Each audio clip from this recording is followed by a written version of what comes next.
Hello everyone. आज हम लोग ऑडिटर का पार्ट नंबर 3 कर रहे हैं। लास्ट क्लास में हमने सेक्शन 140 स्टार्ट कर दिया था। 140 में 5 सब सेक्शन थे। आज हमें ये करना है। ये 5 सब सेक्शन खत्म होने के बाद हमारा ऑडिटर 90% कंप्लीट हो जाएगा और आज की क्लास में इसको हम करेंगे full and final. 140 sub section 1 क्या बोलता है? Removal of auditor. ऑडिटर को रिमूव कैसे करते हैं। 140 सब सेक्शन 2 सब सेक्शन 3 बोलता है रेजिग्नेशन ऑफ ऑडिटर। ऑडिटर कब कब रिजाइन करके चला जाता है तो क्या होता है। 140 सब सेक्शन 4 बोलता है existing auditor shall not be reappointed. और 140 सब सेक्शन 5 बोलता है power of NCLT to remove auditor. सबसे पहले 140 sub section 1 read with rule 7 क्या है? Removal of auditor before the expiry of tenure. क्या ऑडिटर को उसके टेन्योर एक्सपायर होने से पहले रिमूव कर सकते हैं? बिल्कुल कर सकते हैं। अच्छा, ऑडिटर अपॉइंट कैसे होता है? हमें पता है ऑडिटर कैसे अपॉइंट होता है। शेयर होल्डर अपॉइंट करते हैं ऑडिटर को in the annual general meeting by passing ordinary resolution. ठीक है, इतना हमने पढ़ लिया था। अब हमें ऑडिटर को क्या करना है? रिमूव करना है। पहले हमने उसको अपॉइंट करा था, अब क्या करेंगे? रिमूव करेंगे। कैसे रिमूव करते हैं? देखिए, सबसे पहले बोर्ड मीटिंग बुलाएंगे। बोर्ड मीटिंग में बोर्ड रेजोल्यूशन पास करेंगे डायरेक्टर्स। फर्स्ट पॉइंट क्या है? बोर्ड मीटिंग बुलाइए, बोर्ड रेजोल्यूशन पास करिए। Second, with in 30 days from the board resolution. जब से आपने बोर्ड रेजोल्यूशन पास करा है उसके 30 दिन के अंदर आरडी को पिटीशन लगाओ। कौन से फॉर्म में? एडीटी 2 में। कौन से फॉर्म में? एडीटी 2 में। Third point, with in 60 days, 60 दिन के अंदर जब से आपने आरडी को एप्लीकेशन लगाई है एडीटी 2 में, उसके 60 दिन के अंदर जनरल मीटिंग बुलाओ, शेयर होल्डर से एसआर पास कराओ। बेटा 3 स्टेप है अगर आप ऑडिटर को रिमूव करना चाहते हो एक्सपायरी ऑफ टेन्योर से पहले। टेन्योर एक्सपायर होने से पहले अगर ऑडिटर को रिमूव करना चाहते हो 3 स्टेप है। पहला, बोर्ड मीटिंग बुलाइए, बीआर पास करिए। दूसरा, 30 दिन के अंदर जब से आपने बीआर पास करा 30 डेज के अंदर आरडी का एप्लीकेशन लगाइए इन फॉर्म एडीटी 2। फिर 60 दिन के अंदर जनरल मीटिंग बुलाओ, जनरल मीटिंग में शेयर होल्डर से एसआर पास कराओ। उसके बाद आप ऑडिटर को रिमूव कर सकते हो। ठीक है बेटा। 140 सब सेक्शन 1 क्या बोलता है? Removal of auditor before the expiry of tenure. अगर ऑडिटर को रिमूव करना चाहते हो उसके एक्सपायरी ऑफ टेन्योर से पहले तो 3 स्टेप है। सिर्फ बोर्ड मीटिंग बुलाओ, बीआर पास करो। सेकंड, 30 दिन के अंदर जब से आपने बीआर पास करा है उसके 30 डेज के अंदर आरडी को एप्लीकेशन लगाओ। आरडी होता है बेटा रीजनल डायरेक्टर। क्या होता है? Regional director. In form ADT 2। ADT 2 form में आरडी का पिटीशन लगाओ, उसके 60 दिन के अंदर जनरल मीटिंग बुलाओ, जनरल मीटिंग में एसआर पास करेगा शेयर होल्डर और उसके बाद ऑडिटर रिमूव हो जाएगा। कितना आसान है। नेक्स्ट पॉइंट क्या है बेटा? 140 सबसेक्शन 2। 140 सबसेक्शन 2 क्या होता है? Resignation of auditor. ऑडिटर क्या रिजाइन करके जा सकता है उसके टेन्योर खत्म होने से पहले? बिल्कुल जा सकता है। ऑडिटर रिजाइन करके जा सकता है। रिजाइन का मतलब क्या होता है? ऑडिटर अपनी मर्जी से कंपनी छोड़ के जाना चाहता है, क्या वो ऐसा कर सकता है? बिल्कुल कर सकता है। इसके साथ लगता है रूल नंबर 8। क्या बोलता है? कितने दिन में? Within 30 days from the date of resignation. जब से ऑडिटर ने क्या करा है? रिजाइन करा है, उसके 30 दिन के अंदर क्या करेगा ऑडिटर? फाइल करेगा एडीटी 3। फाइल करेगा एडीटी 3। साथ में क्या बताएगा? रीजन बताएगा कि वो क्यों ऑडिटर कंपनी को छोड़ के जाना चाह रहा है। फर्स्ट पॉइंट क्या है? ऑडिटर जब से रिजाइन करेगा उसके 30 दिन के अंदर रेजिग्नेशन फाइल करेगा एडीटी 3 फॉर्म में। साथ में रीजंस बताएगा कि वो क्यों कंपनी को छोड़ के जाना चाह रहा है। अच्छा, एडीटी 3 किसको फाइल करना है? अब दो बातें हैं, गवर्नमेंट कंपनी और non government company. Government company में ऑडिटर कंपनी को देगा एडीटी 3, कैग को देगा और आरओसी को देगा। और नॉन गवर्नमेंट कंपनी में ऑडिटर किसको देगा? एडीटी 3 कंपनी को देगा और आरओसी को देगा। आसान है, बहुत सिंपल है। मेन जो था ऑडिटर वो खत्म हो गया है। ये तो बहुत आसान आसान चीज है लेकिन पेपर में पूछी जा सकती है, इंपॉर्टेंट है। ठीक है। रेजिग्नेशन ऑफ ऑडिटर कितने दिन में होता है? 30 दिन के अंदर होता है from the date of resignation. क्या करना है? ऑडिटर जब रिजाइन करेगा फाइल एडीटी 3 में किसको फाइल करेगा? गवर्नमेंट कंपनी केस में 3 लोगों को, कंपनी को, कैग को, आरओसी को। नॉन गवर्नमेंट कंपनी केस में 2 लोगों को, कंपनी को और आरओसी को। सिंपल। लेकिन पेनल्टी, अगर ऑडिटर एडीटी 3 फाइल करना भूल गया, अगर ऑडिटर ने एडीटी 3 फाइल नहीं करा तो क्या होगा? उसके ऊपर पेनल्टी लगेगी। कितनी पेनल्टी लगेगी? 50,000 रुपए की पेनल्टी लगेगी। कितनी? 50,000 रुपए। और remuneration of auditor which ever is less. Remuneration auditor 50,000 रुपए और विच एवर इज लेस। मतलब अगर ऑडिटर की रेमुनरेशन कितनी है? 20,000 है। ऑडिटर को जो फीस मिलेगी, रेमुनरेशन मिलेगी 20,000, तो कितनी पेनल्टी लगेगी उसके ऊपर? 50,000 और 20,000 विच एवर इज लेस, तो 20,000 लग जाएगी। सिंपल। एंड साथ में क्या लिखा है बेटा? एंड लिखा है। And daily fine. Daily fine में उसको देना पड़ेगा कितना? ₹500 पर डे, ₹500 पर डे, ये तो देना ही पड़ेगा 50,000 और remuneration of order which is less. साथ में क्या देना पड़ेगा, डेली फाइन देना पड़ेगा, कितना, ₹500 पर डे देने पड़ेंगे, मैक्सिमम 2 लाख। ये 500 हो के कितने हो सकते हैं, मैक्सिमम टू मैक्सिमम 2 लाख हो सकते हैं, इससे ज्यादा नहीं हो सकते। सिंपल, आसान। चलिए 140 सबसेक्शन 4, 140 सबसेक्शन 4 था गया, एक बार देख लेते हैं। 140 सबसेक्शन 4 था, ये रहा, existing auditor shall not be reappointed, existing auditor को रीअपॉइंट नहीं कर सकते। 140 सबसेक्शन 4 क्या लिखा है, 140 सबसेक्शन 4 में एक बार देखते हैं, existing auditor shall not be reappointed, इसका मतलब क्या होता है कि जो मेरा एग्जिस्टिंग ऑडिटर है उसके पास राइट होता है कि वो रीअपॉइंट हो सकता है। रूल 5 कंपनी में अगर इंडिविजुअल है तो हो सकता है सेकंड टेन्योर के लिए, फर्म है तो वो 2 टेन्योर के लिए हो सकते हैं, उसके बाद रीअपॉइंट नहीं हो सकते, कूलिंग पीरियड देना पड़ता है। लेकिन अदर देन रूल 5 कंपनी में तो जितनी मर्जी टाइम तक उसको रीअपॉइंट कर सकते हैं आप। लेकिन क्या बोल रहा है 140 सबसेक्शन 4 की एग्जिस्टिंग ऑडिटर को मैं रीअपॉइंट नहीं करना चाहता। अब कैसे करते हैं ये, जब बोर्ड ऑफ डायरेक्टर नोटिस देते हैं जनरल मीटिंग का शेयर होल्डर्स को, आपको पता ही होगा, हमने एजीएम पढ़ा हुआ है, उसकी वीडियोस मैंने डाल रखी है जनरल मीटिंग की। जब भी कंपनी शेयर होल्डर की मीटिंग बुलाती है, शेयर होल्डर की मीटिंग को बोलते हैं एनुअल जनरल मीटिंग, तो नोटिस देती है, सेक्शन 101 के हिसाब से नोटिस देती है 21 क्लियर डेज का, 21 क्लियर डेज का नोटिस देती है कंपनी शेयर होल्डर्स को। ठीक है, अब जब बोर्ड ऑफ डायरेक्टर मतलब कंपनी नोटिस देगी शेयर होल्डर को एनुअल जनरल मीटिंग का, उसमें पर्पस लिखेगी, पर्पस क्या होगा कि रिटायरिंग ऑडिटर को हम क्या करना चाहते हैं, रीअपॉइंट करना चाहते हैं। कंपनी क्या बोल रही है शेयर होल्डर्स को कि हम ना रिटायरिंग ऑडिटर को रीअपॉइंट करना चाहते हैं। लेकिन शेयर होल्डर कह रहे हैं नहीं नहीं नहीं नहीं नहीं, शेयर होल्डर कह रहे हैं नहीं, जो रिटायरिंग ऑडिटर है उसको आप रीअपॉइंट नहीं कर सकते। तो शेयर होल्डर्स के पास एक राइट है, सेक्शन 155 एक राइट देता है शेयर होल्डर को कि वो कंपनी को 14 days before annual general meeting, annual general meeting से कम 14 डेज पहले स्पेशल नोटिस दे सकते हैं। कंपनी को क्या दे सकते हैं, स्पेशल नोटिस दे सकते हैं। क्या, किस बात का स्पेशल नोटिस दे सकते हैं कि existing auditor shall not be reappointed, existing auditor जो है ना उसको हम रीअपॉइंट नहीं करना चाहते। ठीक है, अच्छा ऑडिटर को रीअपॉइंट कौन करेगा, शेयर होल्डर ही करेंगे।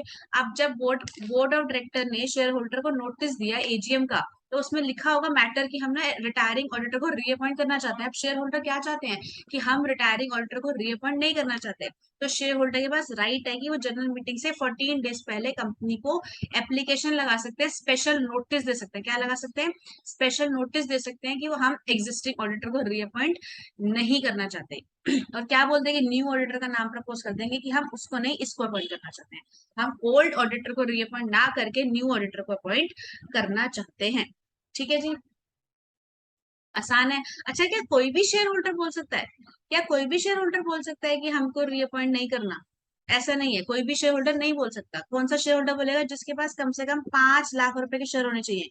कम से कम कितने शेयर होने चाहिए बेटा, 5 लाख रुपए के शेयर होने चाहिए। अच्छा मेरे पास ना एक शेयर है रिलायंस कंपनी का, क्या मैं बोल सकती हूँ कि मुझे जो एग्जिस्टिंग ऑडिटर का उसको रीअपॉइंट नहीं करना, क्या मैं बोल सकती हूँ, नहीं बोल सकती। आपके पास कम से कम कितने होने चाहिए शेयर्स, 5 लाख रुपए के, 5 लाख नहीं है ये शेयर्स, 5 लाख रुपए के शेयर होने चाहिए, या फिर 1% टोटल वोटिंग पावर होनी चाहिए आपके पास। या तो 5 लाख रुपए के शेयर होने चाहिए या फिर 1% टोटल वोटिंग पावर होनी चाहिए।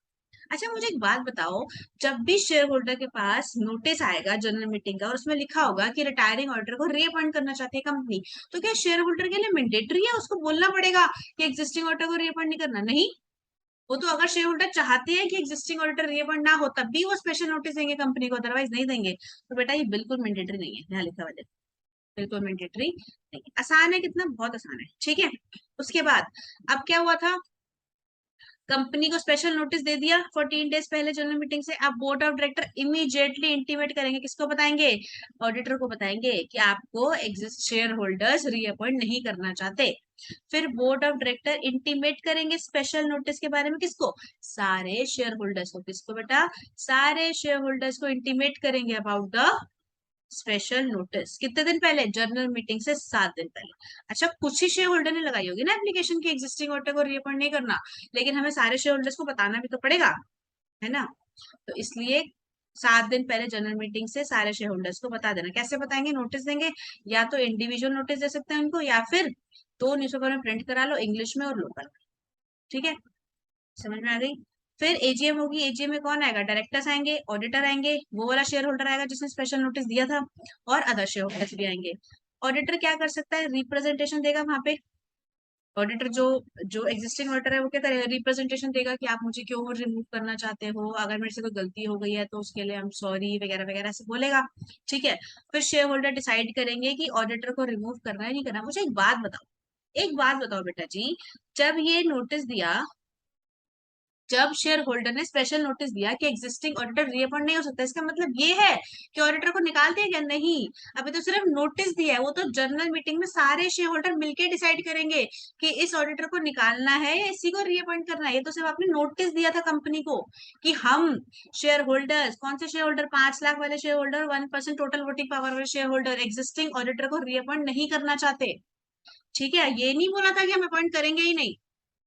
वो तो डिसाइड कहाँ होगा, शेयर जनरल मीटिंग में डिसाइड करेंगे शेयर होल्डर। बाकी शेयर होल्डर, देखो लिखा है, share holder decide whether auditor will be removed और नॉट, कि ऑडिटर रिमूव होगा या नहीं होगा, बाकी सारे शेयर होल्डर्स मिलकर डिसाइड करेंगे by passing OR, ordinary resolution. Clear? आसान है, बहुत आसान है। ठीक है, next section 140 subsection 5, power of NCLT. NCLT की पावर क्या है बेटा? क्या है इसमें? दो केसेस है। केस वन क्या है, एनसीएलटी या तो खुद, या तो खुद, या तो खुद, ठीक है, या फिर एनी कंसर्न पर्सन की एप्लीकेशन पर। क्या बोला मैंने? एनसीएलटी या तो खुद या फिर किसी कंसर्न पर्सन की एप्लीकेशन पर। कंसर्न पर्सन कौन है? Share holder, debenture holder etcetera. ठीक है, ये सभी होंगे share holder, preference share holder, equity share holder, debenture holder, या फिर बैंक, अगर बैंक ने लोन दे रखा है तो ये सब। ठीक है, तो एनसीएलटी खुद बोल सकती है, या फिर कोई और कंसर्न पर्सन ने एनसीएलटी को एप्लीकेशन लगाई है तो एनसीएलटी डायरेक्ट करेगी कंपनी को to change your auditor because he is working in fraudulent manner. हो सकता है कि ऑडिटर फ्रॉडलेंट काम कर रहा हो, तो एनसीएलटी खुद भी एप्लीकेशन लगा सकते हैं, या फिर कोई और कंसर्न पर्सन एनसीएलटी को एप्लीकेशन लगा सकता है। फिर एनसीएलटी आगे कंपनी को बोल सकती है कि जो आपका एग्जिस्टिंग ऑडिटर है ना, वो अब नहीं रहेगा, उसको चेंज करना पड़ेगा बिकॉज वो फ्रॉडलेंट तरीके से काम कर रहा है। सिंपल। सेकंड पॉइंट क्या, सेंट्रल गवर्नमेंट भी एप्लीकेशन लगा सकते हैं एनसीएलटी को। सेंट्रल गवर्नमेंट भी बोल सकती है एनसीएलटी को कि ये वाला कंपनी का ऑर्डर चेंज कराओ, तो एनसीएलटी क्या करेगा? जब से सेंट्रल गवर्नमेंट ने एप्लीकेशन लगाई है उसके 15 दिन के अंदर, जब से सेंट्रल गवर्नमेंट ने एप्लीकेशन लगाई है उसके 15 दिन के अंदर एनसीएलटी कंपनी को डायरेक्ट करेगा क्या, that existing order shall not function, कि अब जो आपका एग्जिस्टिंग ऑर्डर है ना फंक्शन नहीं करेगा, उसको हटा दो, और सीजी अपॉइंट करेगा न्यू ऑडिटर। क्या करेगा? सीजी अपॉइंट करेगा न्यू ऑडिटर। अच्छा, केस वन और केस टू में फर्क क्या है? केस वन में एनसीएलटी खुद एप्लीकेशन लगा रहा था, मतलब खुद बोल रहा था कंपनी को, या फिर किसी कंसर्न पर्सन के कहने पे बोल रहा था कि आपका एग्जिस्टिंग ऑडिटर को चेंज कर दो। अब चेंज कौन करेगा? कंपनी खुद चेंज करेगी। ठीक है, केस टू में कौन चेंज करेगा? सीजी एप्लीकेशन लगा रही है एनसीएलटी को, और एनसीएलटी कंपनी को क्या बोलेगा? आपका एग्जिस्टिंग ऑडिटर फंक्शन नहीं करेगा और आपको नया ऑडिटर अपॉइंट करके कौन देगा? सेंट्रल गवर्नमेंट अपॉइंट करके देगी। केस वन में कंपनी खुद अपॉइंट कर रही है नया ऑर्डर, केस टू में सेंट्रल गवर्नमेंट अपॉइंट करके देगी नया ऑर्डर। ठीक है, तो कितने दिन में देगी वो? सेंट्रल गवर्नमेंट बताएगी, राइट? चलिए, सेक्शन 141, सेक्शन 141 क्या कहता है? सेक्शन 141 कहता है, सब सेक्शन 1 और सब सेक्शन 2 बोलता है एलिजिबिलिटी टू बिकम ऑडिटर। कौन एलिजिबल होता है ऑडिटर बनने के लिए? Only chartered accountant. अच्छा, ये ऑडिटर मतलब क्या है? Statutory auditor. ऑडिटर का मतलब क्या है बेटा यहाँ? Statutory auditor. कौन ऑडिटर एलिजिबल होता है? कौन सा पर्सन? Only chartered accountant. और चार्टर्ड अकाउंटेंट कौन सा? जॉब वाला नहीं, कौन सा? सिर्फ और सिर्फ प्रैक्टिस वाला। मतलब only practicing chartered accountant can become a statutory auditor of a company. ठीक है, सिर्फ स्टैट्यूटरी ऑडिटर ही, सॉरी, सिर्फ प्रैक्टिसिंग चार्टर्ड अकाउंटेंट ही स्टैट्यूटरी ऑडिटर बन सकता है। अच्छा, ये जो ऑडिटर है पीसीए, प्रैक्टिसिंग चार्टर्ड अकाउंटेंट, ये इंडिविजुअल भी हो सकता है, ये पार्टनरशिप फर्म भी हो सकती है, ये एलएलपी भी हो सकती है। फिर से बोलेंगे, ये इंडिविजुअल भी हो सकता है बेटा जी, ये पार्टनरशिप फर्म भी हो सकती है, और ये एलएलपी भी हो सकती है। एक क्वेश्चन आया पेपर में, एक एलएलपी है जिसमें 3 पार्टनर है, 2 तो सीए है, एक सीएस है। क्या ये वाली एलएलपी ऑडिटर बन सकती है किसी कंपनी की? बिल्कुल बन सकती है, बिल्कुल बन सकती है, लेकिन जो सिर्फ सीए है ना बेटा, वही ऑडिट करेगा। एलएलपी तो ऑडिटर बन सकती है क्योंकि इस फर्म में सीए भी है। समझ में आ रही है बात? इस फर्म में सीए भी है और सीएस भी है, तो क्या ये किसी कंपनी का ऑडिटर बन सकती है? बिल्कुल बन सकती है। ठीक है, ये, लेकिन ऑडिट कौन करेगा? सिर्फ और सिर्फ चार्टर्ड अकाउंटेंट करेगा, सीएस ऑडिट नहीं करेगा। सिंपल, आसान है, ये तो बहुत आसान है। 141 सबसेक्शन 3 बेटा, ये मोस्ट इंपोर्टेंट है, एग्जाम में जरूर पूछा जाता है। डिस्क्वालिफिकेशन ऑफ ऑडिटर, कौन कौन ऑडिटर नहीं बन सकता? डिस्क्वालिफिकेशन का मतलब क्या होता है? कौन कौन ऑडिटर नहीं बन सकता? क्या लिखा है? First point, body corporate. Body corporate क्या होता है? कंपनी होती है, एक्सेप्ट एलएलपी। एलएलपी बन सकती है, ये देखो ये लिखा है एलएलपी बन सकती है ऑडिटर, लेकिन बॉडी कॉर्पोरेट नहीं बन सकती। LLP is also body corporate. अगर आपने एलएलपी का चैप्टर पढ़ रखा है, नहीं पढ़ रखा तो आपको पढ़ा देंगे रिवीजन में, ठीक है। एलएलपी बॉडी कॉर्पोरेट होती है, तो एलएलपी तो ऑडिटर बन सकती है, लेकिन अदर बॉडी कॉर्पोरेट बाकी सारी कंपनीज ऑडिटर नहीं बन सकती। Simple. Second point, an officer employ of company. Company का कोई ऑफिसर या कंपनी का एम्प्लॉय ऑडिटर नहीं बन सकता, उस कंपनी में भी किसी और कंपनी में भी। कंपनी का ऑफिसर या कंपनी का एम्प्लॉय ऑडिटर नहीं बन सकता। Next, third point, any person who is employ or partner or officer employ of the company. क्या लिखा है? अगर यार देखो, एक पर्सन है राम, राम, ठीक है। राम नहीं लेते हम ना, किसी और को ले लेते हैं, हम ले लेते हैं श्याम, ले लेते हैं।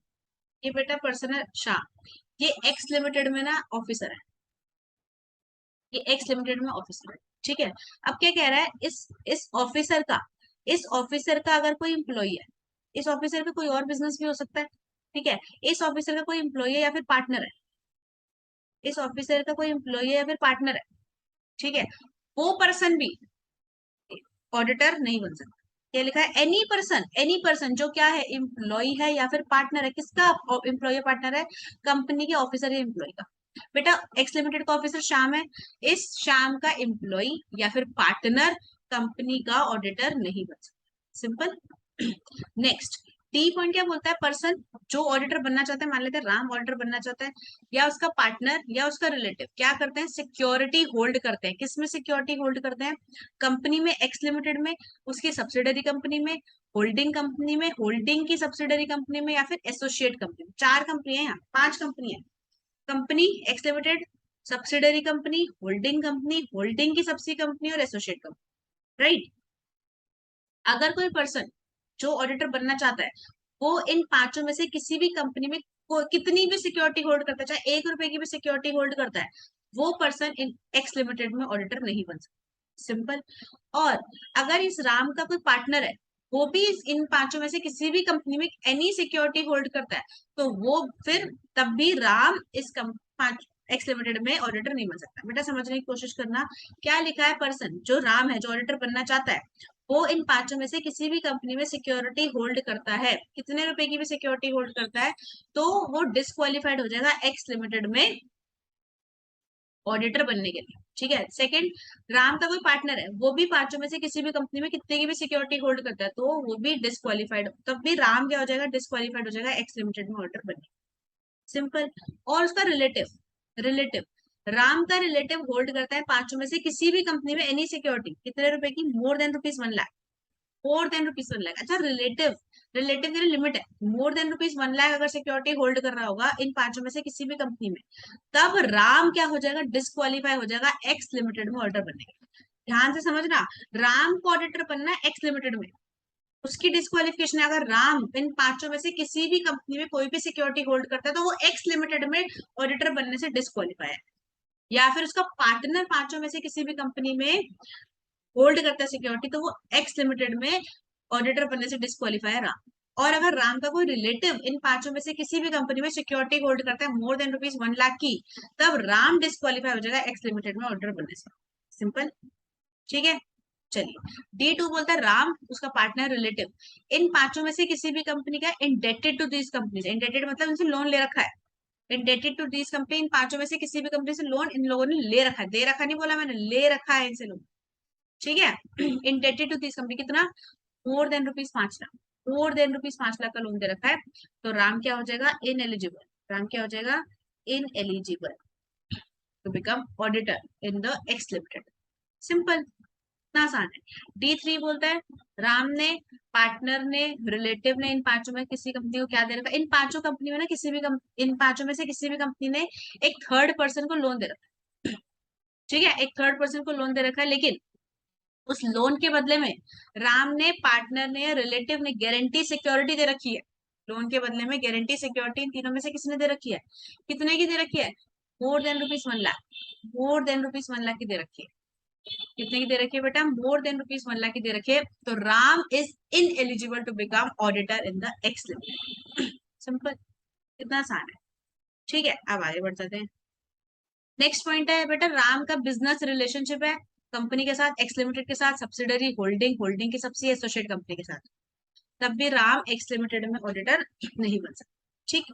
Next point, a person whose relative, Ram का कोई रिलेटिव है राम का कोई रिलेटिव है जो कंपनी में क्या है, एक्स लिमिटेड में क्या है, डायरेक्टर है, केएमपी है, एम्प्लॉय है। राम का कोई रिलेटिव जो एक्स लिमिटेड में डायरेक्टर है या केएमपी है या एम्प्लॉय है, तो राम एक्स लिमिटेड में ऑडिटर नहीं बन सकता। तो राम एक्स लिमिटेड में ऑडिटर बेटा नहीं बन सकता।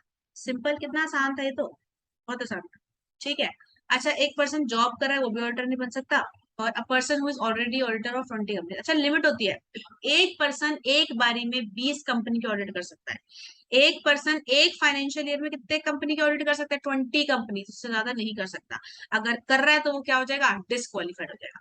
सिंपल। नेक्स्ट पॉइंट लिखा है 141(3)(h) में, अ पर्सन ऑडिटर है, ठीक है, कोर्ट ने इसको कन्विक्ट कर लिया फ्रॉड के लिए। कन्विक्ट का मतलब होता है दोषी ठहराना, कन्विक्ट का मतलब होता है बेटा दोषी ठहराना।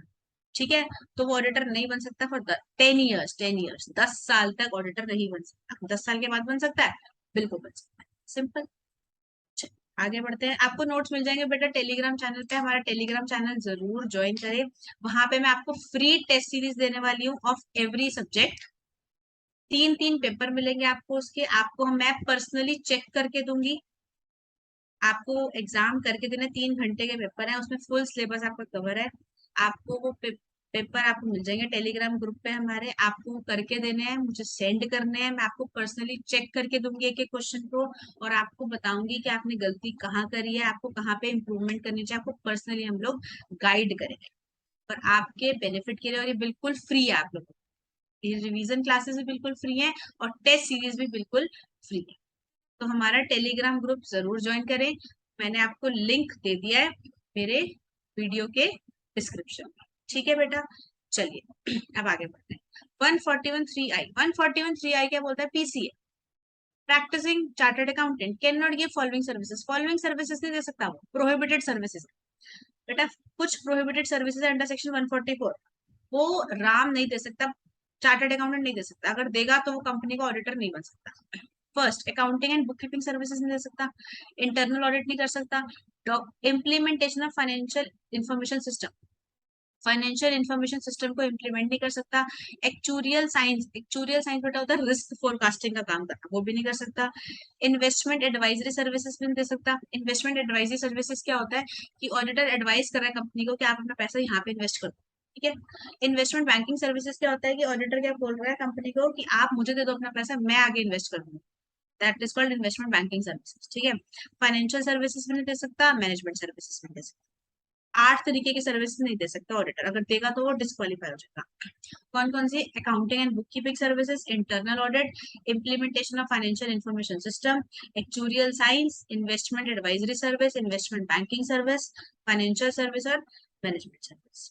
सिंपल। आगे बढ़ सकते हैं। रेम्यूनरेशन ऑडिटर, ऑडिटर का रेम्यूनरेशन कौन डिसाइड करता है बेटा, फर्स्ट ऑडिटर का बोर्ड ऑफ डायरेक्टर डिसाइड करते हैं, सब्सिक्वेंट ऑडिटर का शेयर होल्डर डिसाइड करते हैं।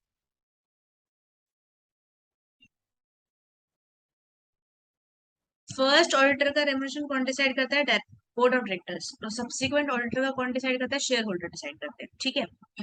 142 सबसेक्शन 2 क्या बोलता है, remuneration shall be in addition of out of pocket expenses. का मतलब क्या है, राम जब ऑडिट कर रहा था ना, ये पीसी है, ये पीसी है, प्रैक्टिसिंग चार्टर्ड अकाउंटेंट है, ये ऑडिट कर रहा था तो इसको 300 रुपए का खर्चा हुआ। अच्छा, क्या होता है कि ना जब ऑडिटर ऑडिट करते हैं तो उनको इधर उधर भी जाना पड़ता है, कई बार फिजिकल वेरिफिकेशन के लिए गोडाउन में जाना पड़ता है, फैक्ट्रीज में जाना पड़ता है, तो उनका भी खर्चा होता है। तो वो खर्चा कहाँ से लेंगे, कंपनी से लेंगे या अपनी जेब से लगाएंगे, कंपनी से लेंगे, और क्या, तो क्यों लगाएंगे अपनी जेब से, राइट। तो राम का 300 रुपए का खर्चा हुआ और इसकी रेमुनेशन 50,000 रुपए है, तो कितने पैसे लेगा कंपनी से, 50,000 रुपए या 50,300 रुपए, तो बेटा 50,300 रुपए लेगा कंपनी से। ठीक है, इसको बोलते हैं remuneration shall be in addition of the out of pocket expenses. Simple. Power and duties of auditor, section number 143, क्या क्या पावर्स है ड्यूटीज ऑडिटर। पावर, ऑडिटर के पास राइट है to access all books of accounts.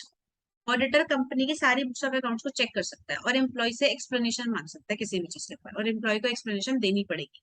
Simple. Auditor shall make audit report to members of the company on accounts examined by him and financial statement. Auditor क्या करता है, audit report बनाता है। Auditor audit करने के बाद audit report बनाता है, किसको देता है, कंपनी के मेंबर्स को देता है, कंपनी के शेयर होल्डर्स को दे देता है। ठीक है, जो भी उसने अकाउंट्स एग्जामिन कर रहा है, फाइनेंशियल स्टेटमेंट एग्जामिन कर रही है, उसके बेस पे ऑडिट रिपोर्ट बनाता है और किसको दे देता है, कंपनी के शेयर होल्डर्स को, मेंबर्स को फॉरवर्ड कर देता है। सिंपल। चलिए, ब्रांच ऑडिट। ब्रांच ऑडिट क्या होता है बेटा, कंपनी की कोई ब्रांच है तो उसका ऑडिटर कौन बनेगा, अगर इंडियन ब्रांच है तो कंपनी का जो ऑडिटर था वही बन जाएगा, या फिर कोई एनी अदर पीसीए बन सकता है, कंपनी का ऑडिटर बन सकता है, ब्रांच कंपनी का ऑडिटर, या फिर कोई और पीसीए बन सकता है। अगर फॉरेन ब्रांच है तो कौन बनेगा ऑडिटर, कंपनी का ऑडिटर बन सकता है। ठीक है, कोई दिक्कत नहीं, कंपनी का ऑर्डर को बना दो आप, ब्रांच का ऑर्डर। एनी पीसी, इंडिया में कोई पीसी उसको बना दो, या फिर any person qualified as per laws of that country, उस कंट्री के हिसाब से जो क्वालिफाइड ऑर्डर बनने के लिए उसको। इतना आसान है, ये तो बहुत आसान है। इंडिया में अगर ब्रांच है तो कौन बनेगा ऑर्डर, कंपनी का ऑर्डर भी बना सकते हैं, या फिर कोई और पीसी को भी अपॉइंट कर सकते हैं। अगर फॉरेन ब्रांच है तो कंपनी का ऑर्डर बन सकता है, एनी अदर पीसी बन सकता है, जो पर्सन क्वालिफाइड है of as per the laws of that country वो बन सकता है। सिंपल। चलिए आगे बढ़ सकते हैं। अच्छा, ये तो बहुत आसान है। सेक्शन 143 सब सेक्शन 9 और सब सेक्शन 10 क्या बोलता है, जब ऑडिटर ऑडिट करेगा ना तो कंप्लाई करेगा विद द ऑडिटिंग स्टैंडर्ड्स। किससे कंप्लाई करेगा, ऑडिटिंग स्टैंडर्ड्स कंप्लाई करेगा, जो किसने दिए, आईसीएआई ने। किसने दिया बेटा, आईसीएआई ने दिया, उनसे कंप्लाई करेगा। सिंपल। चलिए आगे बढ़ते हैं। Reporting of fraud. अच्छा, ऑडिटर जब ऑडिट करता है तो उसको फ्रॉड मिलता है, हो सकता है ना कि कंपनी फ्रॉड कर रही है तो ऑडिटर को मिलेगा फ्रॉड। ठीक है, तो ऑडिटर को जब ऑडिटर ऑडिट कर रहा था उसको फ्रॉड मिला, तो किस रेंज में, इक्वल टू और मोर देन 1 करोड़ का, या फिर लेस देन 1 करोड़। अगर फ्रॉड मिला उसको इक्वल टू और मोर देन 1 करोड़ का, क्या होगा, ऑडिटर ऑडिट करेगा, उसको फ्रॉड मिला इक्वल टू और मोर देन 1 करोड़ का, तो ऑडिटर 2 दिन के अंदर किसको बता देगा, बोर्ड ऑफ डायरेक्टर को बता देगा, या ऑडिट कमेटी को बता देगा कंपनी में है तो।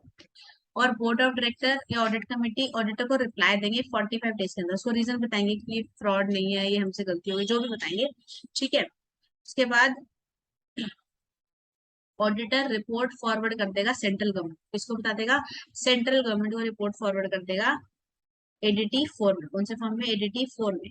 कितने दिन में, 15 डेज के अंदर from the reply off board of directors. और सीजी क्या करेगा, एक्शन लेगा। क्या करेगा, एक्शन। फिर से करते हैं। ऑडिटर जब ऑडिट करेगा उसको अगर फ्रॉड मिला इक्वल टू और मोर देन 1 करोड़ का, तो ऑडिटर 2 वर्किंग डेज के अंदर बोर्ड ऑफ डायरेक्टर को बता देगा, बोर्ड ऑफ डायरेक्टर रिप्लाई करेंगे 45 डेज के अंदर, फिर उस रिप्लाई के बेसिस पे ऑडिटर रिपोर्ट बनाएगा, सेंट्रल गवर्नमेंट को दे देगा 15 दिन के अंदर एडीटी 4 में, फिर सीजी अपने आप एक्शन लेगा। ठीक है, लेकिन अगर लेस देन 1 करोड़ का मिला तो क्या है, ऑडिटर क्या करेगा, 2 दिन के अंदर बोर्ड ऑफ डायरेक्टर को बता देगा। ठीक है, नेचर ऑफ फ्रॉड बता देगा, अमाउंट ऑफ फ्रॉड बता देगा, किस चीज का फ्रॉड मिला और कितने अमाउंट का मिला। ठीक है, और बोर्ड ऑफ डायरेक्टर क्या करेंगे, इसके बारे में अपनी डायरेक्टर रिपोर्ट में करेंगे। डायरेक्टर रिपोर्ट का बेटा सेक्शन है 174 सब सेक्शन 2।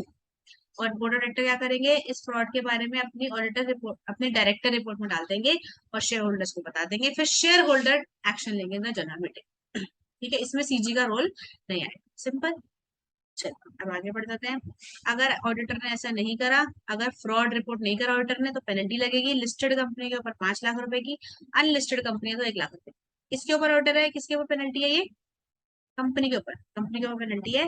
अगर अनलिस्टेड कंपनी ने नहीं करा तो 1 लाख रुपए की पेनल्टी, लिस्टेड कंपनी में फ्रॉड रिपोर्ट नहीं करा तो 5 लाख रुपए की penalty. Simple. That solve with the auditor chapter. बेटा अगर आपको पसंद आया ऑडिटर चैप्टर, इसकी 3 क्लासेस हैं, तीनों क्लासेस का लिंक आपको डिस्क्रिप्शन में मिल जाएगा, प्लस आपको नोट्स मिल जाएंगे हमारे टेलीग्राम ग्रुप पे, टेस्ट सीरीज मिलेंगी वहां पे आपको, तो आप जरूर ज्वाइन करें। हम आपको फुल रिवीजन कराएंगे कंपनी लॉ की। ठीक है, आज के लिए इतना ही। अगर आपको वीडियो पसंद आए तो जरूर लाइक करें, चैनल को सब्सक्राइब करें, अपने फ्रेंड्स के साथ शेयर करें। Thank you very much.